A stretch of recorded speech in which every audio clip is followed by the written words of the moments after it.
We're looking at the brakes on a 2005 Toyota Sienna minivan, and these brakes are definitely worn out. There's a few things that are kind of interesting, or some things that we ought to talk about or clarify as we're examining disc brakes. Now, one of the things that I'm sure you can see that kind of shows up immediately are all of these spots on the rotor.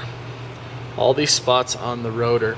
Those are from the rotors getting hot, particularly heavy braking, under heavy load. It may be safe to say that this van is driven in a manner where rapid deceleration is a normal thing. Now, I don't think this van has a hitch. If it had a hitch and was towing a trailer on a regular basis, then you could possibly see those spots there as well. But those are caused by heat. Sometimes we refer to them as hard spots because that's kind of what happens. The metal kind of changes and gets very hard right in those places.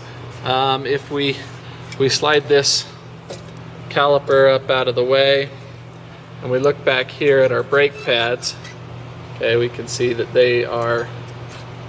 they're pretty much done for all intents and purposes. So clearly we're going to be replacing the brake pads. This brake pad here actually is worn completely out, so we're grinding metal on metal. I think it's obvious that we're going to replace the rotors on this. Now, if we weren't grinding into the rotors, if all we had to deal with was these hot spots, we wouldn't machine this rotor.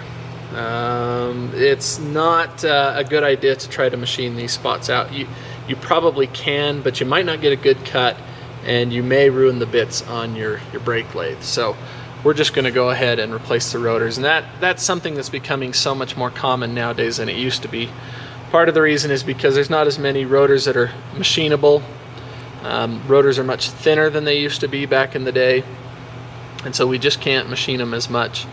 Part of it comes down to the fact that rotors are so cheap. Quite often it's cheaper for a customer to just replace the rotors than it is to have the rotors machined. So anyway, these rotors are definitely going to get replaced. So let's walk around and have a look at the other side real quick, because you will see much of the same kind of thing. So we've got hard spots on this rotor as well. And if we have a look at these pads,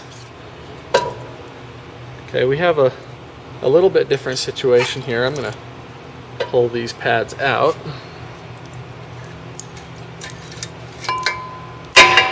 And we'll have a look at the pads. Okay. Lining them up together. You can see the wear is fairly even, which is really good. If you have a situation where one pad wears out really fast and the other one does not, then that is an issue that relates to the slide pins of the caliper. I'll show you that in a second. If you have two pads on one side that are worn out and on the other side they're not, then that is a problem with the caliper piston hanging up. So if we pop this caliper back up, okay, that slide pin right there, I can push this caliper back and forth and that thing moves very nicely. And then there's another one right down here, and I can pull that one in and out and it moves very nicely. So we always want to inspect those anytime we are inspecting the brakes. Very important. Now, if those things seize up or get sticky, it doesn't mean we have to replace the caliper necessarily. As long as we can get that pin out and free it up, and clean it and lubricate it so that it moves in and out nicely, then everything's fine.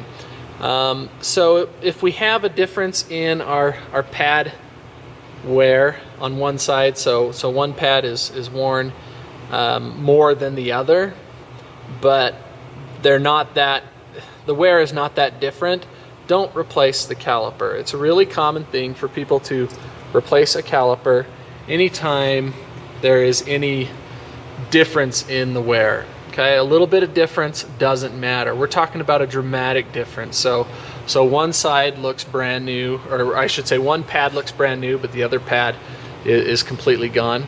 Okay, then we really want to focus on those slide pins, and we may have to replace the caliper. but that's only if we can't free up the slides. Brake calipers get replaced way too often. Quite often it happens because shops want to make some extra money. A lot of times it happens because the shops just say, well, you know, we'd rather err on the side of caution. I suppose that's okay to a certain extent, but it doesn't take much time to clean and lubricate those slide pins, and any time front brakes or disc brakes are replaced, those caliper slide pins should always be lubricated every time. That's not something that ought to cost extra. But anyway, just a couple of things that we noticed when we were looking at the brakes on this van, and we thought they might be something that we should talk about.